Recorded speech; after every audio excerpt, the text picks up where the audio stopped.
Okay, good evening everyone.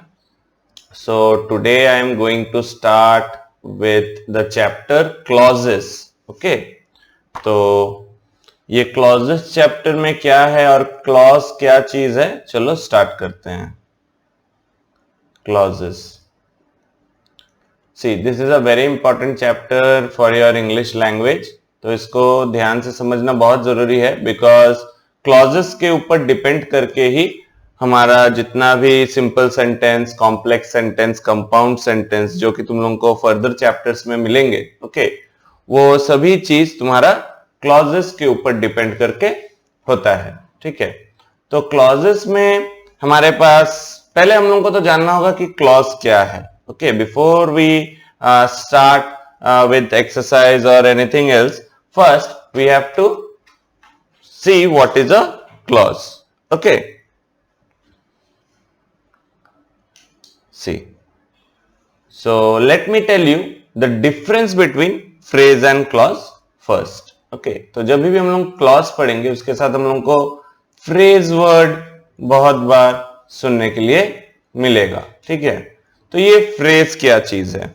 A phrase is a group of words which represents just one word class, noun, verb, adjective और adverb. ठीक है, तो देखो book में कई सारे बुक में अलग अलग डेफिनेशन होते हैं, तो मैं एक इजी डेफिनेशन देता हूं. मैं बुक का डेफिनेशन वाइज नहीं जा रहा हूं, मैं फ्रेज क्या बोल रहा हूं? Phrase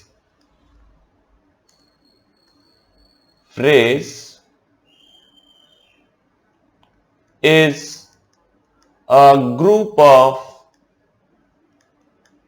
words without any proper meaning. तो देखो मैं बहुत इजी टर्म्स में समझा रहा हूं, अलग अलग बुक्स में अलग अलग डेफिनेशंस होते हैं इसका, बट इजी वे यही है कि phrase is a group of words without any proper meaning. इसका मतलब क्या है? जो भी फ्रेज वाला सेंटेंस रहेगा उसमें सब्जेक्ट, वर्ब, ऑब्जेक्ट, मतलब सब्जेक्ट और प्रेडिकेट टोटल नहीं रहेगा. ठीक है, सोचो अ bag of gold, a bag of gold. ठीक है, तो ये एक फ्रेज है. एग्जाम्पल, क्यों ये फ्रेज है? बिकॉज इसमें सब्जेक्ट, वर्ब, ऑब्जेक्ट सभी चीज नहीं है. अ बैग ऑफ गोल्ड सिर्फ एक सब्जेक्ट ही है, लेकिन ऐसे कैसा सब्जेक्ट रह सकता है? तो इसे एक फ्रेज कहा जाता है. ओके, फ्रेज मतलब एक group of words without making any sentence like structure. Okay, that doesn't make any sentence like structure. अब क्लॉज क्या है? अगर तुम मुझे पूछो कि sir what is a clause, हमारे बुक का डेफिनेशन तो कभी कभी समझ नहीं आता है क्लॉज का. तो क्लॉज का मतलब क्या है? Clause is a part of a sentence which has क्या जो चीज फ्रेज में नहीं रहता था, which has a subject, which has a verb, which has a object. Okay, मतलब क्लॉज एक ऐसा पार्ट ऑफ सेंटेंस है जिसमें सब्जेक्ट, वर्ब, ऑब्जेक्ट रहेगा and will make a meaningful sentence and will make a meaningful sentence. ठीक है, यह है क्लॉज का डेफिनेशन.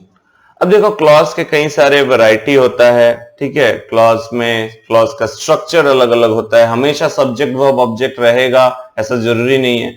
ठीक है, लेकिन हाँ एक चीज याद रखना है कि क्लॉज जो रहेगा, क्लॉज में तुमको मोस्ट ऑफ द केसेस में सब्जेक्ट, वर्ब और उसके साथ एडवर्ब रहा या कुछ भी एक ऐसा पार्ट रहेगा जिससे जो पढ़ के तुमको एक मीनिंग समझ में आए, सेंटेंस का एक मीनिंग आएगा. वो ऐसा नहीं रहेगा कि अ bag of gold.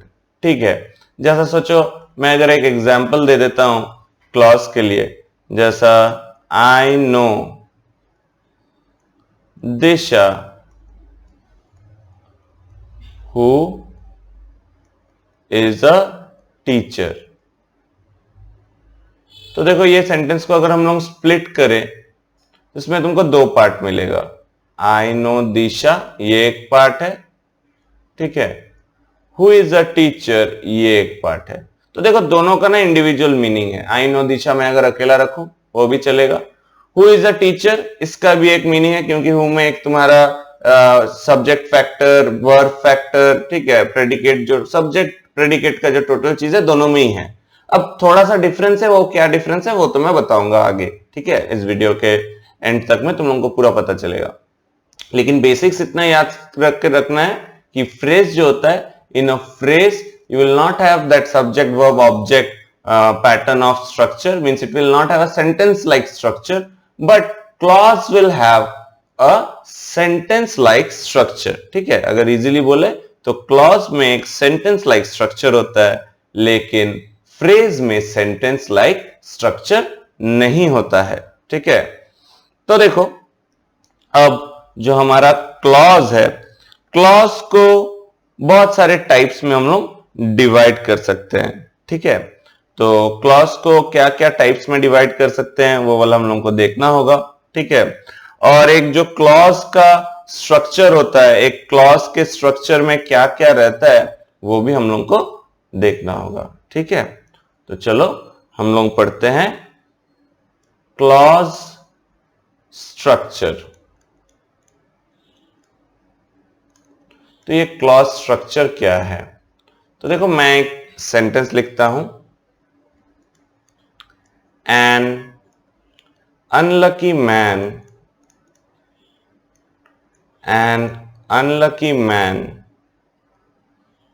Almost lost a 17th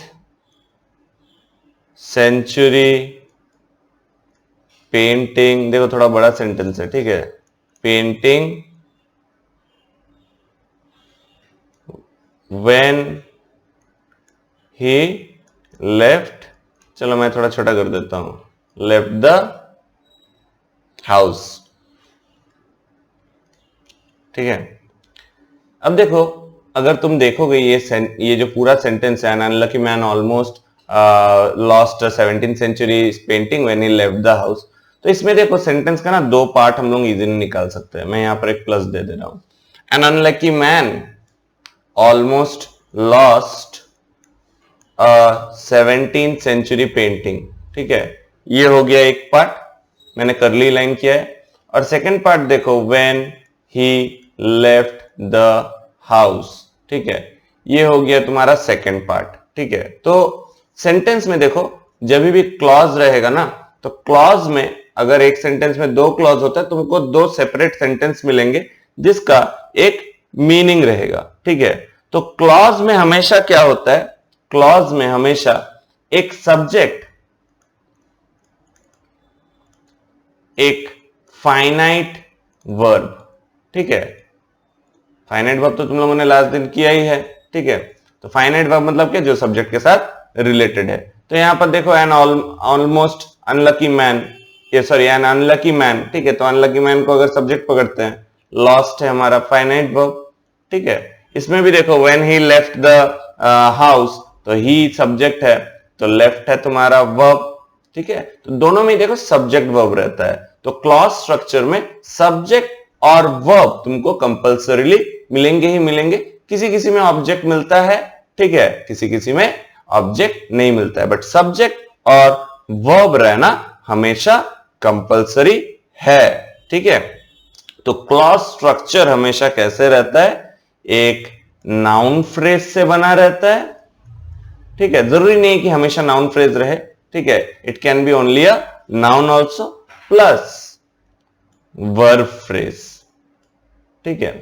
इसको अगर डिटेल में बोलो तो क्यों, एन अनलकी मैन, ये जो है ये टोटल एक नाउन तो नहीं है, इसमें देखो एन है, अनलकी है, मैन है, ठीक है, टोटल सब्जेक्ट है।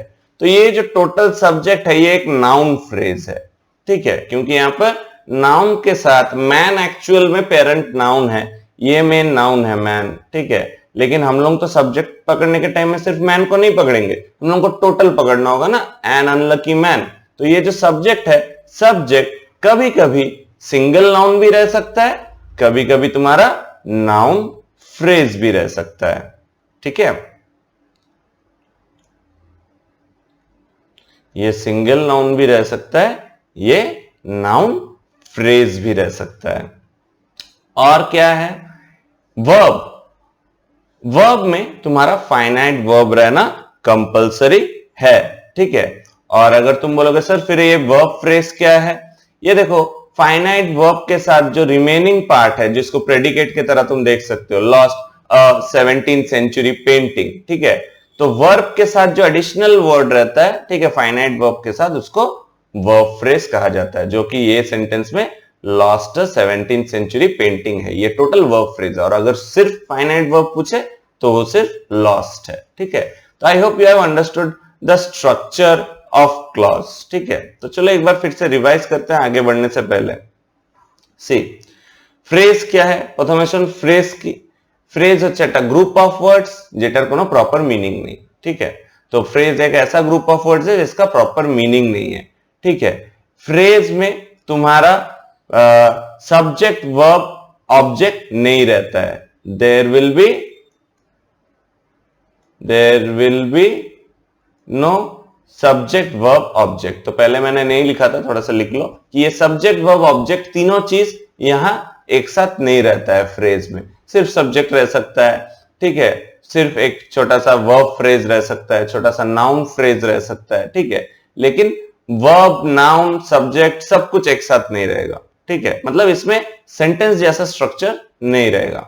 बट क्लॉज जो है, क्लॉज एक सेंटेंस का पार्ट है, जिसके कारण से उसमें तुमको सब्जेक्ट वर्ब ऑब्जेक्ट तीनों चीज देखने को मिल सकता है। अगर कभी कभी ऑब्जेक्ट नहीं भी दिखा तो तुमको सब्जेक्ट और वर्ब तो जरूर देखने के लिए मिलेगा, ठीक है। और सब्जेक्ट जो होता है, सब्जेक्ट जनरली एक सिंगल नाउन वर्ड भी रह सकता है या फिर एक नाउन फ्रेज रह सकता है, ठीक है। और वर्ब में एक सिंगल वर्ब के साथ ऑब्जेक्ट रह सकता है या फिर एक टोटल उसको वर्ब फ्रेज भी तुम कह सकते हो, जिसमें वर्ब और ऑब्जेक्ट्स वगैरह सब कुछ आ जाता है, ठीक है।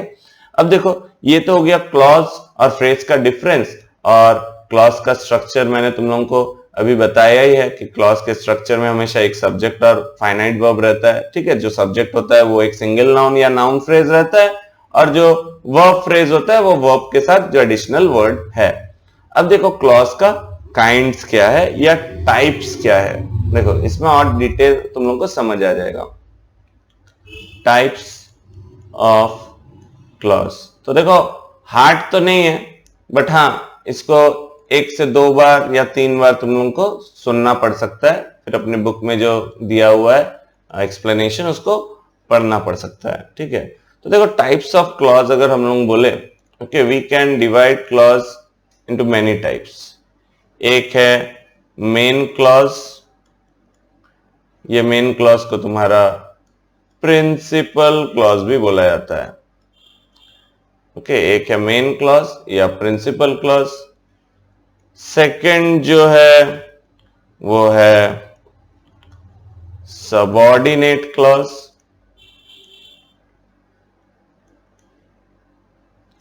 Okay, subordinate clause.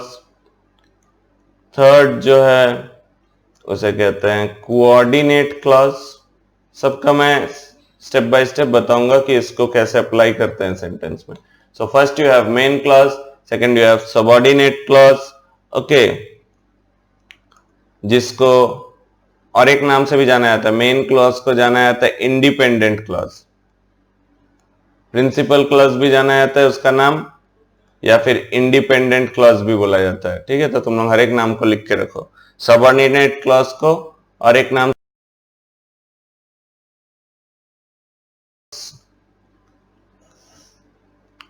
ओके। और कोऑर्डिनेट क्लॉज का कोई अलग नाम नहीं है, कोऑर्डिनेट क्लॉज ही है, ठीक है। तो ये हो गया मेन 3 क्लॉजेस, ठीक है। So what I told you, first is your main clause, जिसको तुम प्रिंसिपल क्लॉज भी बोल सकते हो या इंडिपेंडेंट क्लॉज भी बोल सकते हो। सेकंड क्या है, सबऑर्डिनेट क्लॉज, जिसको तुम डिपेंडेंट क्लॉज भी बोल सकते हो, ठीक है। थर्ड क्या है, कोऑर्डिनेट क्लॉज, जिसका कोई और दूसरा नाम नहीं है। अब ये जो सबऑर्डिनेट क्लॉज है, ठीक है, अगर हम लोग बोले कि सबऑर्डिनेट क्लॉज का अगर हम लोग और डिविजन्स चाहते हैं तो उसको किया जा सकता है। You can not divide main clause, but you can again give three different kinds to the subordinate clause. तो subordinate clause का तीन और पार्ट क्या है? एक है noun clause, एक है adjective clause. तुम लोग सब कॉपी में लिख के रखना ऐसा फ्लो चार्ट करके, तो इजी होगा समझने में. थर्ड है your adverb clause. Clear? Coordinate clause का कोई और डिवीजन नहीं है, इसका यही एंड है, मेन क्लॉज का भी वही एंड है. तो मैं step by step main clause, subordinate clause, coordinate clause, ये सबको एग्जाम्पल्स के थ्रू तुम लोगों को एक्सप्लेन करने वाला हूं. ठीक है, तो पहले हम लोग तो मेन, सबऑर्डिनेट, कोऑर्डिनेट समझेंगे, उसके बाद जाके देखा जाएगा कि हमारा जो ये सेकेंड डिवीजन जो मैंने किया है, नाउन क्लॉज, एडजेक्टिव क्लॉज, ठीक है, उसका भी क्या है. ठीक है, तो फर्स्ट चलो मेन क्लॉज और सबऑर्डिनेट क्लॉज का एक एक्सप्लेनेशन सुन लेते हैं. देखो, मैं एक ही सेंटेंस लिखूंगा, एक ही सेंटेंस रहेगा, मैं जस्ट स्ट्रक्चर बना रहा हूं यहां, जिसमें मैं मेन क्लॉज दिखाऊंगा और सबऑर्डिनेट क्लॉज दिखाऊंगा. ठीक है, मेन क्लॉज मतलब principal clause, whatever you may say, both are the same thing only. Okay, तो सोचो ये एक टोटल सेंटेंस है, इसमें मेन क्लॉज और सबऑर्डिनेट क्लॉज है, तो उसको कैसे किया जा सकता है? देखो, मेन क्लॉज और सबऑर्डिनेट क्लॉज का, I like songs which are sung by Arijit Singh.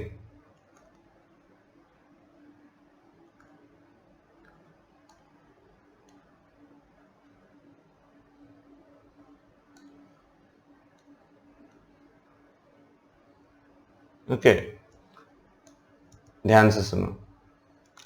अब इसमें से हम लोगों को मेन क्लॉज और सबऑर्डिनेट क्लॉज को अगर अलग करना हो तो उसको कैसे समझेंगे? देखो, मेन क्लॉज का एक फैक्टर होता है कि it can stay alone. It can stay alone, वो अकेले ही एक फुल मीनिंग ला देगा मेन क्लॉज. लेकिन सबऑर्डिनेट क्लॉज जो होता है, इट cannot stay alone.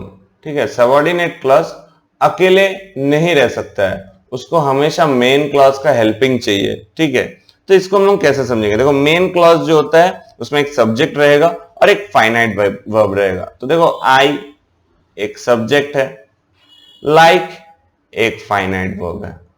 ठीक है, सॉन्ग्स तुम्हारा ऑब्जेक्ट है. ठीक है, तो एक सेंटेंस में जैसा सब्जेक्ट वर्ब ऑब्जेक्ट रहता है, वैसा ही ये जो हमारा है आई लाइक सॉन्ग्स, इसमें भी देखो सब्जेक्ट वर्ब ऑब्जेक्ट तीनों ही है. For that reason it is your main clause. ये टोटल तुम्हारा मेन क्लॉज है, क्योंकि ये जो पार्ट ऑफ द सेंटेंस है, এই যে সেন্টেন্সের পার্টটা আই লাইক সংস, এই পার্টটা নিজে একা একটা কমপ্লিট মিনিং বানিয়ে দেয়. ये सेंटेंस का जो पार्ट है आई लाइक सॉन्ग्स, ये आई लाइक सॉन्ग्स में से एक कंप्लीट मीनिंग आ जाता है. ठीक है, तो मेन क्लॉज क्या चीज है? मेन क्लॉज सेंटेंस का एक ऐसा पार्ट है जो खुद एक कंप्लीट मीनिंग देता है और उसमें हमेशा एक सब्जेक्ट और एक फाइनाइट वर्ब रहता ही रहता है. ठीक है, फिर ये सबऑर्डिनेट क्लॉज क्या है? चलो उसको भी देख लेते हैं. देखो, सबऑर्डिनेट क्लॉज क्या है? ये जो पार्ट है which are sung by Arijit Singh. देखो, इसका ना खुद से पूरा मीनिंग नहीं आएगा, क्योंकि ये तो क्वेश्चन नहीं है. विच आर संग ये एक पार्ट ऑफ द सेंटेंस है. ठीक है, which are sung by Arijit Singh. लेकिन हाँ, थोड़ा बहुत हम लोगों को मीनिंग आ रहा है, कुछ अरिजीत सिंह का बारे में कुछ बताया जा रहा है. ठीक है, तो देखो, ये जो है which are sung by Arijit Singh, ये जो पार्ट ऑफ सेंटेंस है ये डिपेंडेंट है. ठीक है, ये डिपेंडेंट है किसके ऊपर? ये पार्ट ऑफ सेंटेंस के ऊपर. मैं अगर आई लाइक सॉन्ग्स को हटा देता हूं तो इसका कोई वजूद नहीं रहेगा, ठीक है। Means this part of sentence is entirely dependent on this part, so this is a dependent clause. Why? Because this sentence can not stand alone. ये पार्ट ऑफ सेंटेंस अकेले से कोई प्रॉपर मीनिंग नहीं बना रहा है, थोड़ा मीनिंग बना रहा है, थोड़ा सब हो रहा है, लेकिन फुल नहीं आ रहा है, इसलिए इसको डिपेंडेंट या सबऑर्डिनेट क्लॉज भी बोला जाता है, ठीक है। तो सबऑर्डिनेट क्लॉज क्या है? It has a finite verb. Okay, देखो यहां पर फाइनाइट वर्ब है आर, ठीक है। You have the finite verb, it has a finite verb with a subject, ठीक है। यहां पर विच जो है, ये विच तुम्हारा सब्जेक्ट है, तो यहां पर फाइनाइट वर्ब भी है, यहां पर तुम्हारा सब्जेक्ट भी है, okay. But does not convey complete sense on its own. लेकिन यहां पर सब्जेक्ट और वर्ब रहने के बावजूद इसमें इसका खुद का कंप्लीट सेंस नहीं आता है। It can thus never be a sentence in itself and make sense only when it is subordinated to an appropriate principal clause. मतलब क्या?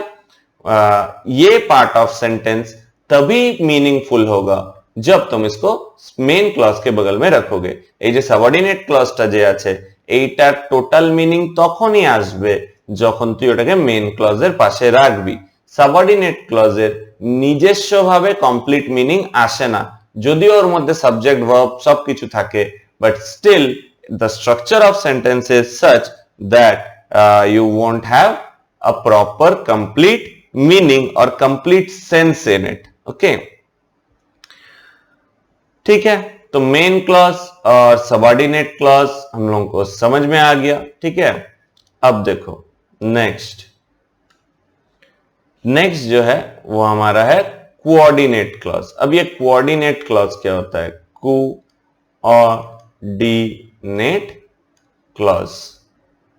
Now what is this coordinate clause? Coordinate clause बहुत easy है, इसमें पकड़ने के लिए तुमको बस कोऑर्डिनेटिंग कंजंक्शन के बारे में पता रहना चाहिए, ठीक है।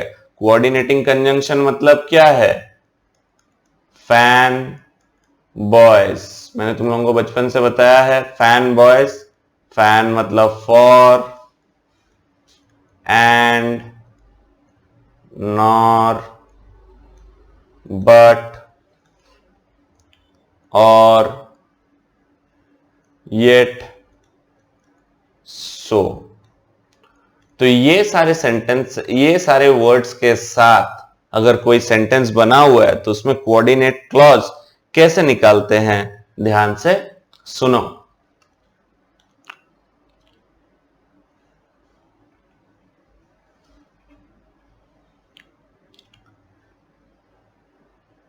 I was tired,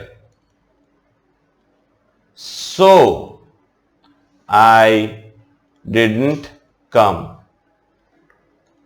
সবাই ভালো করে বুঝবি, হ্যাঁ। So I didn't come। You can comment on the comment section, okay, if you have any doubt or if you need more clarification, okay, regarding the topics, then you should write in the comment section, and if you have no doubt then say I have understood, okay। तो देखना, I was tired so I didn't come। देखो ये sentence का part कैसे है, ये देखो I was tired, इसका एक फुल मीनिंग आएगा, ठीक है। ये मेन क्लॉज है, इसमें देखो सब्जेक्ट है, फाइनाइट वर्ब है, ठीक है, was tired टोटल, ठीक है। तो देखो यहां पर कंप्लीट मीनिंग आ रहा है, तो ये तो है तुम्हारा मेन क्लॉज, ठीक है। कोऑर्डिनेट क्लॉज में एक मेन क्लॉज रहेगा और एक तुम्हारा जो रहेगा वो तुम्हारा कोऑर्डिनेट क्लॉज रहेगा। ये वाला पार्ट देखो ध्यान से, सो आई डिड नॉट कम। इसमें स्पेशलिटी क्या है? इसमें स्पेशलिटी है ये कोऑर्डिनेटिंग कंजंक्शन, ठीक है। अगर बोलोगे सर इसमें स्पेशलिटी क्या है, इसमें कोऑर्डिनेटिंग कंजंक्शन है। तो कोऑर्डिनेटिंग कंजंक्शन के साथ, ध्यान से सुनना, all of you listen to me carefully, मैं हिंदी, बंगाली, इंग्लिश तीनों में बताऊंगा। कोऑर्डिनेटिंग कंजंक्शन के साथ अगर और एक कोई ऐसा पार्ट ऑफ सेंटेंस आता है, जैसा आई डिडंट कम, देखो आई डिडंट कम भी अकेला रह सकता है, इसमें सब्जेक्ट है, इसमें वर्ब है, ठीक है, फाइनाइट वर्ब है, ठीक है। तो अगर तुमको ऐसा दिखता है कि दोनों मेन क्लॉज, ठीक है, इफ यू एवर फाइंड कि two main clauses are joint with each other, दो मेन क्लॉज एक के साथ एक ज्वाइंट है और उसमें एक कोऑर्डिनेटिंग कंजंक्शन लगा हुआ है, तो कोऑर्डिनेटिंग कंजंक्शन के साथ जो सेकंड पार्ट ऑफ सेंटेंस है that will be your coordinate clause. Okay, तो ये जो है ये है कोऑर्डिनेट क्लॉज। तो इजी वर्ड्स में अगर कहा जाए, दो इंडिपेंडेंट क्लॉज या फिर दो मेन क्लॉज को अगर कोऑर्डिनेटिंग कंजंक्शन के साथ जुड़ा जाता है तो कोऑर्डिनेटिंग कंजंक्शन से लेके जो second part of the sentence है उसको कोऑर्डिनेट क्लॉज बोला जाता है। ओके, আরেকবার বলছি, যদি দুটো মেইন ক্লজকে কোঅর্ডিনেটিং কনজাংশন দিয়ে জোড়া থাকে, ঠিক আছে, তাহলে পরে সেই কোঅর্ডিনেটিং কনজাংশন থেকে যে রিমেইনিং পার্টটা আছে ওটাকে কোঅর্ডিনেট ক্লজ বলা হবে আর প্রথম পার্ট অফ দ্য সেন্টেন্সটাকে মেইন ক্লজ বলা হবে। Okay, so I hope you have follow. Okay, so coordinate clause तक होपफुली सबको समझ आ गया। तो मैंने अभी तो स्ट्रक्चर वाइज तीनों क्लॉज समझा दिया है कि मेन क्लॉज कैसे रहता है, सबऑर्डिनेट क्लॉज कैसे रहता है और कोऑर्डिनेट क्लॉज कैसे रहता है। अब देखो सबऑर्डिनेट क्लॉज में जो मैंने फंक्शन बताया था, ठीक है, सबऑर्डिनेट देखो मैंने स्पेलिंग भी गलत लिख दिया, सॉरी, वेट, सबऑर्डिनेट क्लॉज, ठीक है। तो देखो सबऑर्डिनेट क्लॉज जो है इसमें मैंने क्या बताया था कि इसका तीन डिवीजन अगर हम लोग चाहे तो इसका निकाल सकते हैं बेस्ड ऑन फंक्शंस, ठीक है। तो सबऑर्डिनेट क्लॉज के अंदर जो फर्स्ट क्राइटेरिया है या बोल सकते हो डिवीजन है, ठीक है, वो है नाउन क्लॉज। अब ये नाउन क्लॉज कैसा है, देखो मैं नाउन क्लॉज का एक एग्जाम्पल तुमको बताता हूं।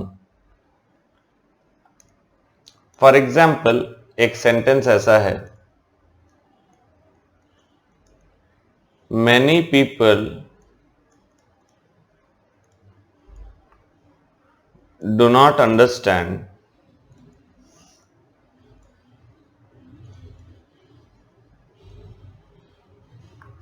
what Shakespeare wrote. Many people do not understand what Shakespeare wrote. Sentence को थोड़ा सा ध्यान से मॉनिटर करो, मैं क्या एक्सप्लेन कर रहा हूं, नहीं तो समझने में थोड़ा डिफिकल्टी हो सकता है, क्योंकि ये क्लॉज बहुत जन को समझने में अक्सर डिफिकल्टी होता है। सी द हाईलाइटेड पोर्शन, यहां पर देखो मैं एक पोर्शन को हाईलाइट करता हूं, व्हाट शेक्सपियर रोट, ठीक है। The highlighted portion is clearly a subordinate clause which with the subject what and finite verb wrote. देखो ध्यान से थोड़ा मेरा बात को सुनो, मैं थोड़ा सा बैक जाता हूं तुम लोगों को एक चीज को याद दिलाने के लिए। देखो तुम लोगों को याद था कि मैंने यहां पर बताया था कि सबऑर्डिनेट क्लॉज कैसे होता है, আমি আগেরটাই বললাম যে এই যে এরকম whichটা থাকবে সাবজেক্ট আর আটটা finite verb and it will not have a proper meaning, it is a supporting clause, okay, या हेल्पिंग क्लॉज, कुछ भी बोल सकते हो। तो यहां पर कैसे ये चीज काम हो रहा है, चलो देखते हैं। ओके, सो जस्ट नोट कि नाउन क्लॉज में क्या होता है, जैसा मैं कह रहा था कि एक सेंटेंस देखो, many people do not understand what Shakespeare wrote, तो इसका एक इजी टेक्निक है नाउन क्लॉज निकालने के लिए, बहुत easy technique. Many people do not understand what, तुम अगर व्हाट से क्वेश्चन करोगे, many people do not understand what, तो अगर आंसर तुम्हारा ऐसे आंसर आता है, ठीक है, व्हाट शेक्सपियर रोट, तो ये जो सेकेंड पार्ट ऑफ सेंटेंस है ना, ये तो है सबऑर्डिनेट क्लॉज, नो डाउट, ठीक है, सबऑर्डिनेट क्लॉज। लेकिन इस सबऑर्डिनेट क्लॉज का अगर स्पेसिफिक क्या है पूछा जाए तो ये नाउन क्लॉज है। क्लियर? तो नाउन क्लॉज निकालने के लिए तुमको मेन क्लॉज को व्हाट से क्वेश्चन करना पड़ेगा, मेन क्लॉज का जो वर्ब है, ठीक है। तो व्हाट का क्वेश्चन करने से अगर तुमको दिखता है कि व्हाट शेक्सपियर रोट ऐसा आंसर आ रहा है which exactly matching with that question, then it's a noun clause. Okay. So moreover it performs the function of a noun, the direct object to the verb understand. ठीक है, तो यहां पर जो understand जो verb है, ये तो मेन वर्ब है ना, ये मेन वर्ब का तुम्हारा ये ऑब्जेक्ट की तरह काम कर रहा है। ठीक है, अगर तुमको उतना हार्ड उतना समझ में नहीं आ रहा तो तुम जस्ट व्हाट से क्वेश्चन करोगे and if you get the answer then it will be your subordinate clause, in bracket you will write noun clause. Okay, what से तुमको क्वेश्चन करना होगा और व्हाट से जो आंसर आएगा वही वाला होगा नाउन क्लॉज। ठीक है, जैसा सोचो मैं एक दूसरा बोलता हूं, I know what you ate today, इसमें what से ही क्वेश्चन रहता है, what you ate today, I know what you ate today। तो देखो अगर मैं ये पार्ट को क्वेश्चन करता हूं, I know what, आंसर आएगा what you ate today। So this what you ate today will be your noun clause। Clear? ये तो हो गया हमारा नाउन क्लॉज। नेक्स्ट देखो क्या है, next you have is your adjective clause. Now what is this adjective clause? Adjective clause हमेशा adjective की तरह काम करेगा। जैसा नाउन क्लॉज सेंटेंस में नाउन की तरह काम करता है, वैसा एडजेक्टिव क्लॉज एडजेक्टिव की तरह काम करेगा। जैसे सोचो, I know a week who is a good cricketer। ठीक है, तो ये सेंटेंस को चलो हम लोग स्प्लिट कर लेते हैं पहले। I know a week, this is a part, who is a cricketer, this is a part. Okay, this is a different part. तो आई नो अ वीक ये तो तुम्हारा अकेले रह सकता है, ये तो मेन क्लॉज है। लेकिन who is a good cricketer ये है तुम्हारा सबऑर्डिनेट क्लॉज। लेकिन ये सबऑर्डिनेट क्लॉज में एडजेक्टिव क्लॉज कैसे हो गया? क्योंकि ये जो अवीक है, Aveek is the noun over here, और अवीक के बारे में हमको बता रहा है कि अवीक एक गुड क्रिकेटर है। So this who is a good cricketer, this is acting as an adjective. Okay, तो इसलिए ये एक एडजेक्टिव क्लॉज है। अब अगर सिंगल एडजेक्टिव होता वो तो सिंगल वर्ड में हो जाता, लेकिन इसमें क्योंकि वर्ब है, सब्जेक्ट है, एवरीथिंग यू आर हैविंग, ठीक है, यहां पर हु तुम्हारा सब्जेक्ट है, इज तुम्हारा वर्ब है। ठीक है, तो इसके कारण से इसको हम लोग एडजेक्टिव क्लॉज बताएंगे। Why we are saying it is an adjective clause? Because it is acting as an adjective. Okay, now सी,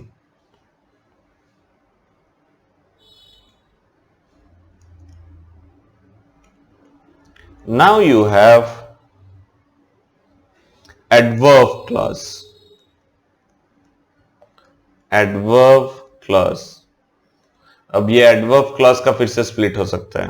ठीक है, जो कि तुम्हारे बुक में हमेशा मेंशन नहीं रहता है। ठीक है, तो मैं बता देता हूं, वो स्प्लिट बताने का कारण यही है कि तुम अगर जैसे स्प्लिट समझ जाओगे एडवर्ब क्लॉज का, तो साथ साथ तुमको बहुत सारा एडवर्ब क्लॉज को फाइंड करने के लिए भी इजी हो जाएगा। ठीक है, तो एडवर्ब क्लॉज से बहुत सारा अलग अलग चीज पता चलता है। जैसा एडवर्ब बताता है वैसा एडवर्ब क्लॉज बताता है। प्लेस हम लोग को पता चलेगा, you will get to know about time. Okay, you will get to know about cause माने रीजन। ठीक है, you will get to know about purpose. Okay, ऐसे बहुत सारा है, condition, manner, condition, manner. Okay, तो बेसिकली हम लोग time, place, time, cause, purpose और मैनर, ये 5 अगर हम लोग याद रखेंगे तो दैट्स मोर देन इनफ। ठीक है, मैं रेड मार्क कर दे रहा हूं, place, time, cause, purpose, manner. बाकी और 2-3 है, देखोगे अपने बुक में, लेकिन उसका हम लोग को ज्यादा यूज नहीं करना पड़ता है। ठीक है, जनरली। ठीक है, तो एक देख लो, उसके साथ साथ तुमको समझ में आ जाएगा टोटल कैसे ये चीज चल रहा है। See, first you have in this way, for example, I no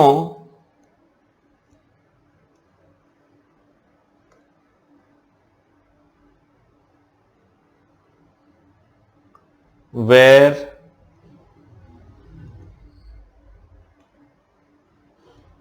just a minute, I know the time when he will, I know the time when he will come. Okay तो देखो ये sentence में I know the time, ये तो main clause है. When he will come, this is also highlighting what, time only. Okay ये भी बता रहा है कब वो आदमी आएगा. सो ये है तुम्हारा एडवर्ब क्लॉज.